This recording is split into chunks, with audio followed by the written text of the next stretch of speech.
Good morning. In today's class, we are discussing accounting for overhead.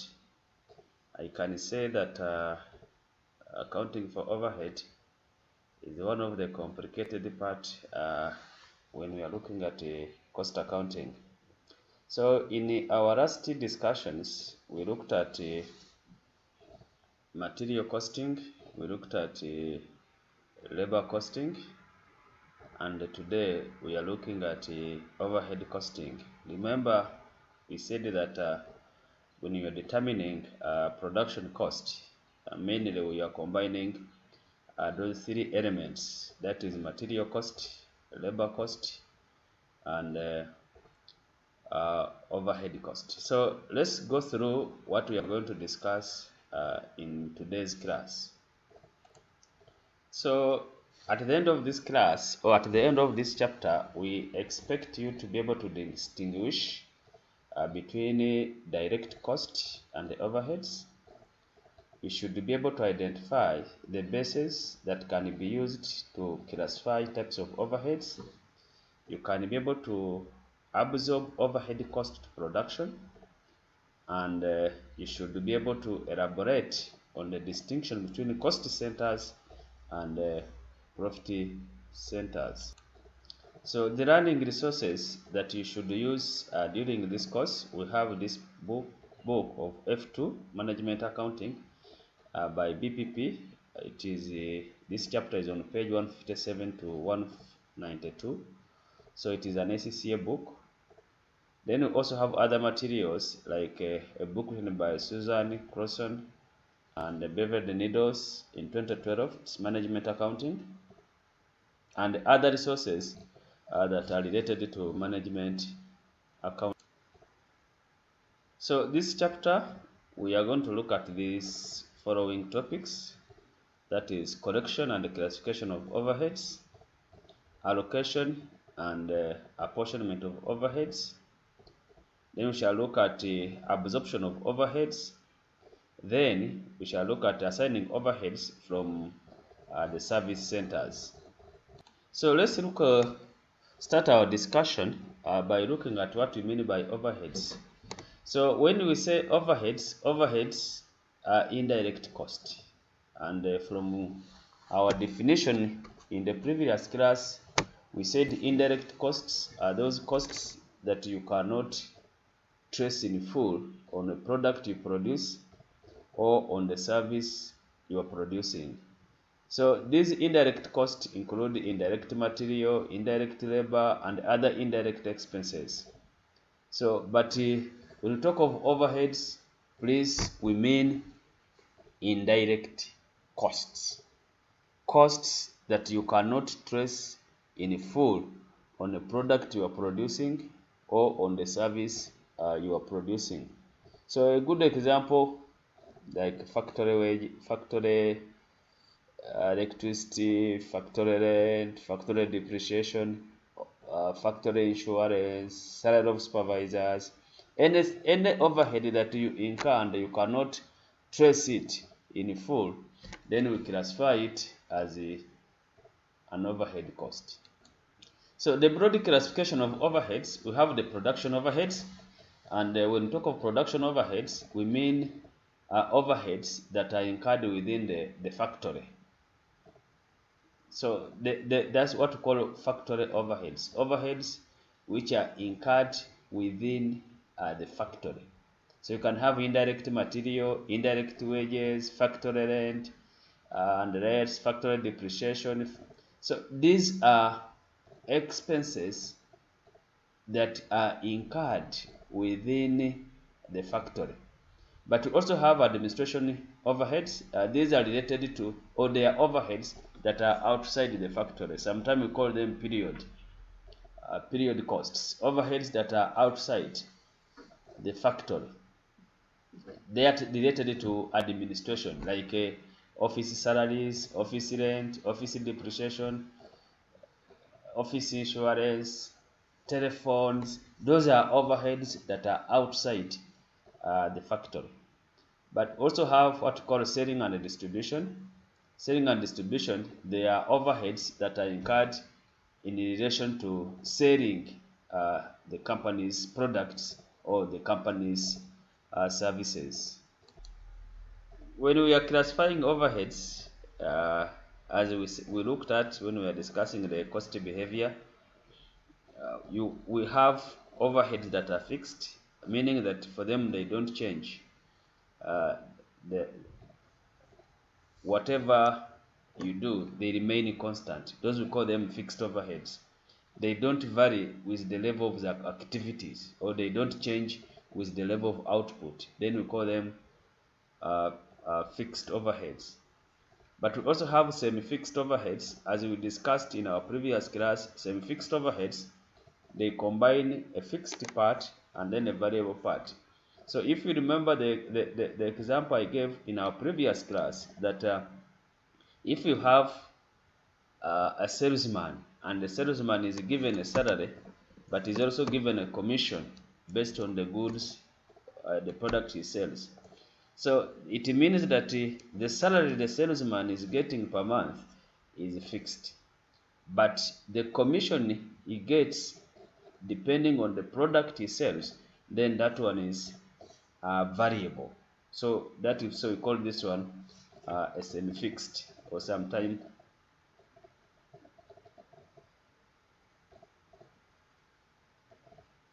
sorry, this was semi-variable. This one is semi-fixed. It means that the overhead is fixed up to a given level.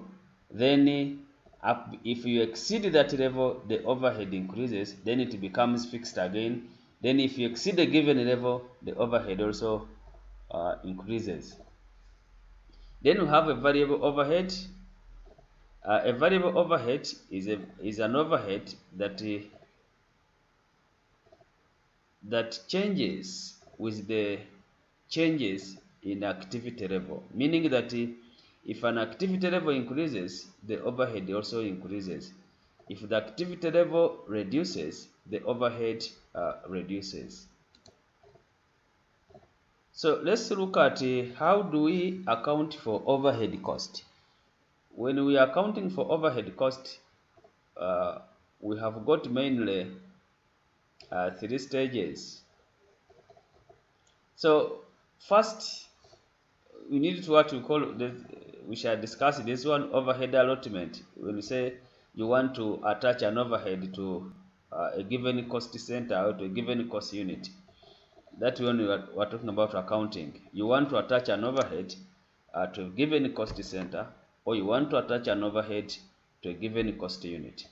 So when we are accounting for overhead, first you need to know where the overheads, what are your overheads, meaning the first stage you are going to do is to correct and classify. Correction and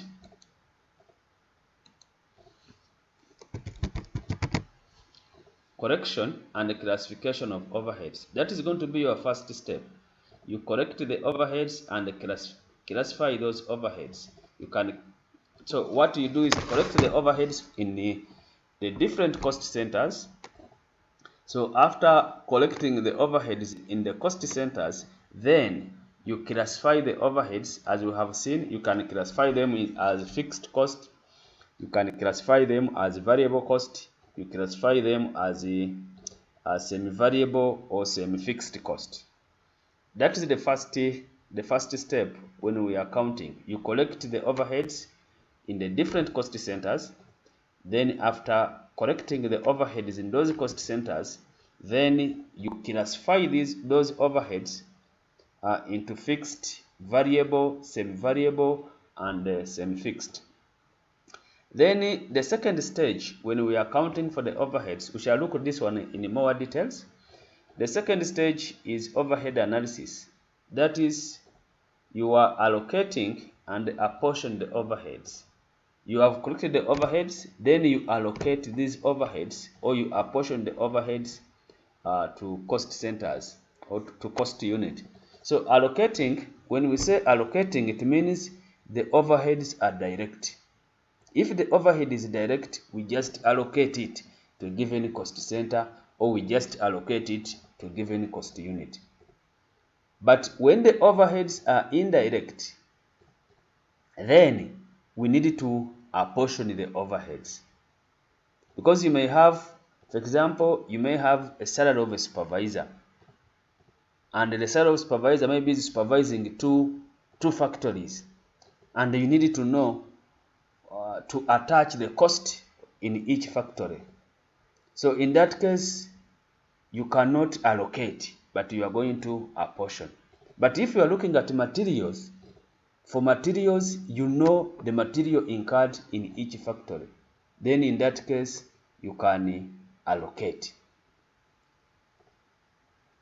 Then the last stage, once you have finished allocating those overheads to cost centers, then what you do is to absorb the overheads. So in this case, you look at you are assigning the overhead to a cost unit, or you are attaching an overhead to a cost unit. So in this case, you are determining the overhead cost per given unit. So we are going to discuss these stages in more details in our next slides. So we are looking at the correction of overheads. So when we are correcting overheads, as I said, you are correcting overheads from different cost centers. And where are you going to get these overheads? You go to different centers. For example, if I say in a university, maybe the cost center, you can have the administration. There are certain overheads in administration. You go to teaching, there are overheads in teaching. Maybe you go to ICT, there is an overhead in ICT. You go to estate, there are overheads in estate. So you look at different cost centers of the organization, and you correct the overheads which are incurred in those centers.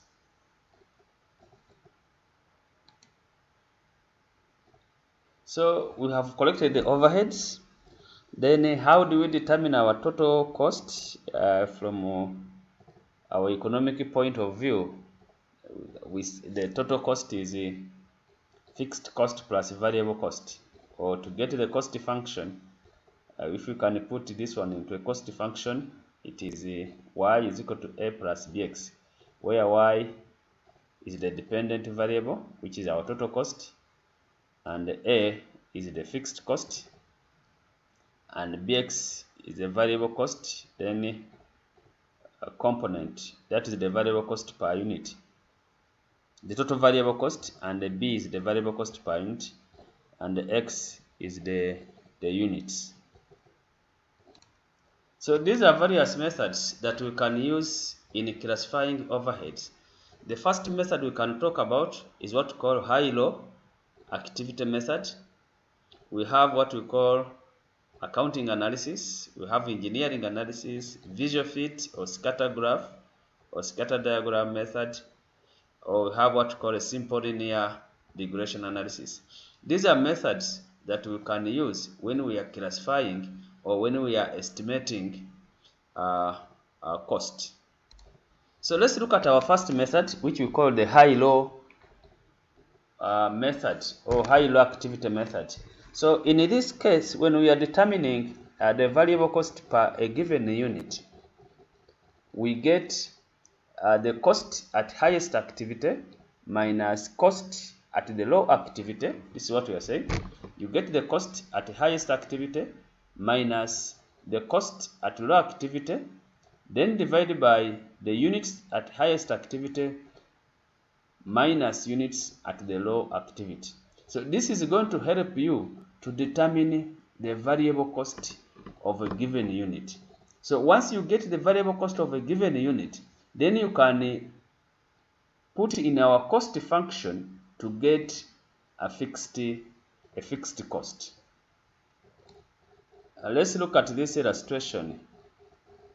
This illustration we are having, you have been provided with the following information regarding output and the cost of production of ABC Limited for this year ended release. So this is our output and this is our cost. So if you look at this, where is our lowest activity or the highest activity is 800. This one.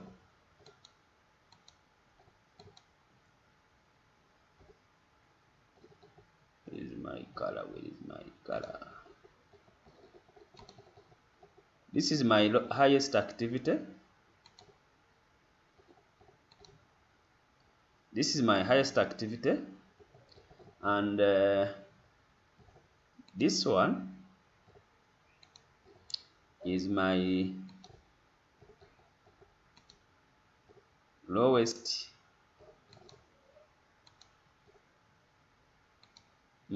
activity. So if I'm to determine if I'm to determine my variable cost, it means in this case, if I can go back here, my highest activity is 200. So my variable cost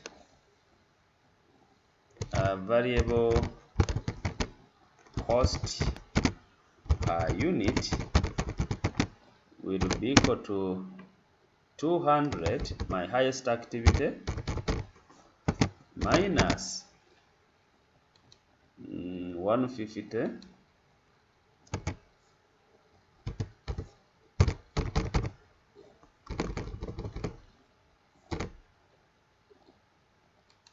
minus 150. Then what I get, I say over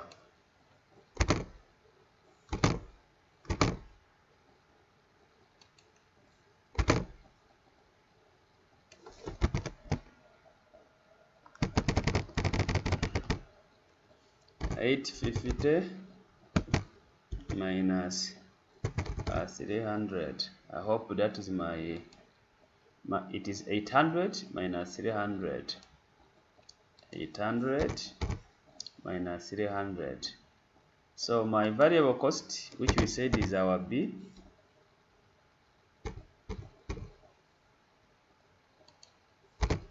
my B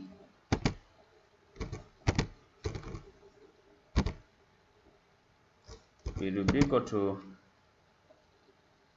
50 divided by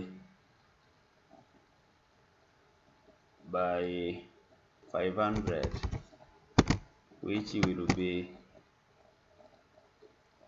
I think 100. So this is going to be my variable cost per unit.